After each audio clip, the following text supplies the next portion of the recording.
की कृपा वहां जाकर के दर्शन करने को मिला। ऐसा वहां के संत जनों ने वर्णन किया था, पहले सुना था लेकिन हकीकत भी जाके देखा वहां। बोले जब ध्यान से इस वृक्ष में कान लगा करके सुनो तो बंसी की धुन सुनाई देती है। पहले तो विश्वास नहीं हो रहा था, लेकिन ऐसे नहीं सुनाई देती। कान तो बहुत लोग लगाते हैं, और मैं ये भी नहीं कह रही हूँ कि बहुत बड़ी भक्त हूँ। भक्त तो मैं बिल्कुल भी भक्ति नहीं आती मुझे। जी की जब कृपा हुई और मैं वहां गई तो सज्जनों, वो उस धुन को जो सुन लेता है ना, वो बता नहीं पाता। मैं अपने मुख से तो नहीं बता सकती, क्योंकि जब मैंने कान लगाया और मुझे वो धुन सुनाई दी तो मुझे होश ही नहीं रहा कि मैं कब वहां पर खड़े खड़े अनायास गिर गई और किसी से बता ना सकी कि आज वो धुन मैंने भी सुनी। मुझ पर भी बिहारी ने कृपा किया, और कहते हैं वो धुन उसी को सुनाई देती है जिसे कृष्ण प्रेम करने लग जाते हैं। तो वो क्षण मुझे भी बिहारी जी ने दिया और मैंने भी सुना। उस दिन से ही मुझे पता चला था कि कन्हैया मुझे भी प्रेम करने लगे हैं। नहीं तो पहले लगता था कि एक तरफा प्यार है, शायद कब तक करूंगी, आखिर एक न एक दिन बुलाते बुलाते हार जाऊंगी और इंतजार भी शायद खत्म हो जाएगा। लेकिन नहीं, अब तो इंतजार और बढ़ गया। अब पता चल गया कि सिर्फ मैं ही नहीं, वो भी मुझे प्रेम करते हैं, और उन्होंने अपनी शक्ति की भी कृपा मुझे दिखाई है। उस समय तो मैं बेहोश हो गई थी, बताने की हालत में नहीं थी। सब सोच रहे थे पता नहीं बीमार हो गई, क्या हो गया। बाद में संत जनों ने, वहीं के संतों ने बताया कि इन पर बिहारी की कृपा हो गई है और इन्होंने बंसी की तान सुन ली है। जो सचमुच में सुन लेता है वो बताने लायक नहीं रह जाता। बोलिए वृंदावन बिहारी लाल की।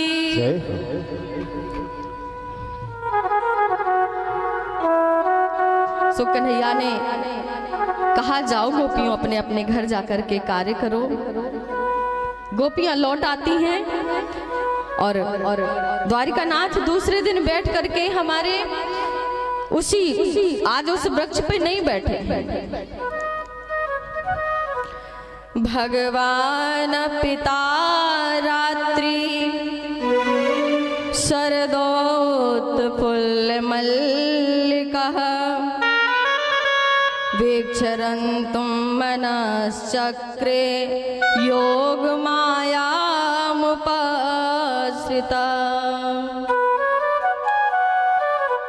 भगवान पिता रात्रि शरदो उत्फुल्ल मल्लिका। शरद पूर्णिमा की रात्रि है, जिस रात्रि को चंद्रमा भी 18 कलाएं बदलता है।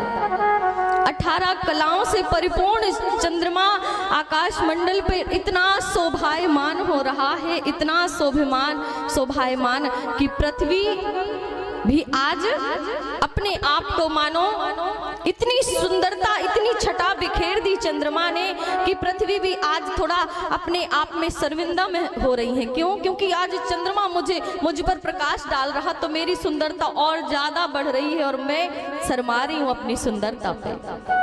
मुझे कृष्ण देख रहे हैं, उनकी निगाह मुझ पर पड़ रही है। इतनी सुंदर आज छटा बिखेरी है। शरद पूर्णिमा की रात्रि में कन्हैया रात्रि को ठीक 12 बजे यमुना नदी के किनारे जाकर के बैठ जाते हैं।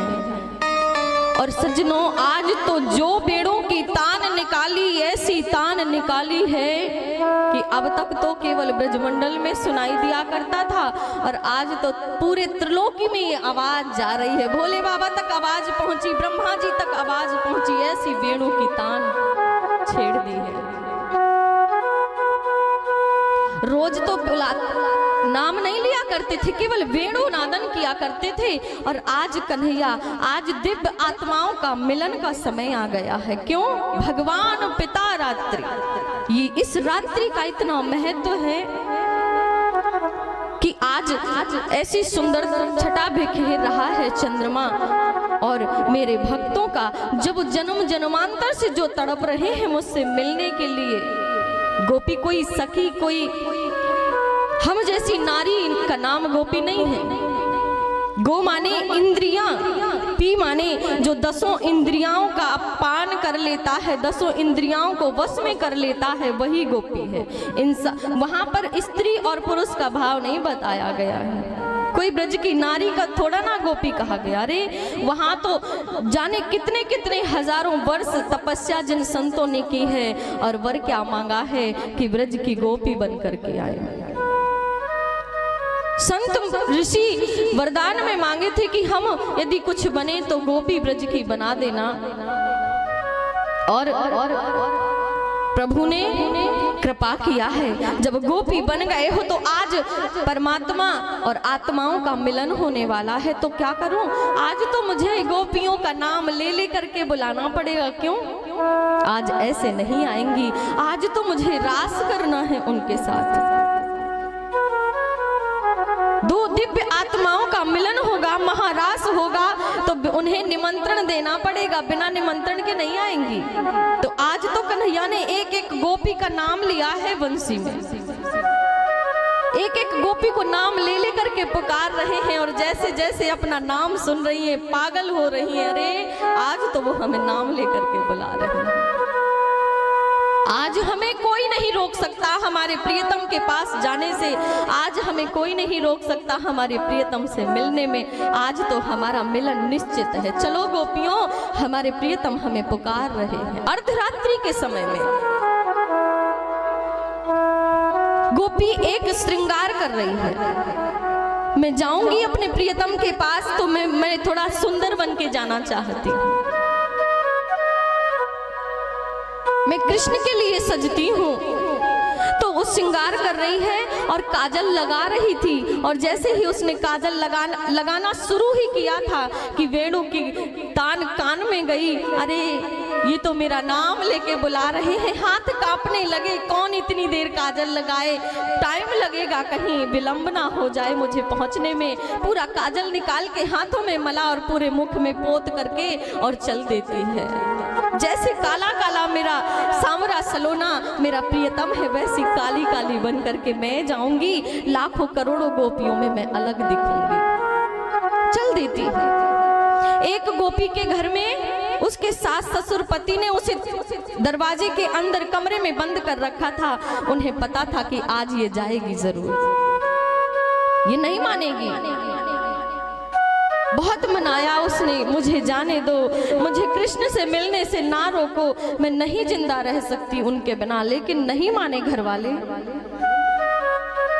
तो क्या किया सज्जनों, उसने अपना शरीर छोड़ दिया और दिव्य आत्मा ने एक नया शरीर धारण करके, नया रूप धारण करके समस्त गोपियों से पहले पहुंच जाती है। क्यों? क्योंकि तू तो शरीर से प्रेम करता है। मेरे शरीर को मैंने इसलिए छोड़ दिया कि संसार के रिश्ते, मेरे पति, मेरे सास ससुर मेरे शरीर के मित्र हैं, मेरे शरीर के साथी हैं, इन्हें तो शरीर से ही प्रेम है। इसलिए लो, रख लो ये शरीर। आत्मा तो मेरी केवल परमात्मा से ही मिल सकती है, वो उनके लिए ही बनी है। मुझे मेरे परमात्मा से मिलने से कोई नहीं रोक सकता। चल देती है। समस्त गोपियां पहुंची हैं। कन्हैया ने वेणु को बंद किया और सिर उठाया। स्वागतम ते महाभाग। आओ गोपियों, पधारो। अहम किम करवाणी चा। आप लोग आ गए? आइए आइए, पधारिए पधारिए, आपका स्वागत है। आप आइए, पधारिए, स्वागत है। मैं आपकी सेवा, अहम किम करवाणी चा, मैं आपके लिए क्या कर सकता हूँ? कहिए, क्या आदेश है, क्या सेवा करनी है मुझे? गोपियां बड़े प्रसन्न हो गई। अरे हमारा किस प्रकार से खड़े होकर के स्वागत कर रहे हैं। और उसके बाद तुरंत कहते हैं, आने का कोई खास प्रयोजन? यहाँ क्यों आई?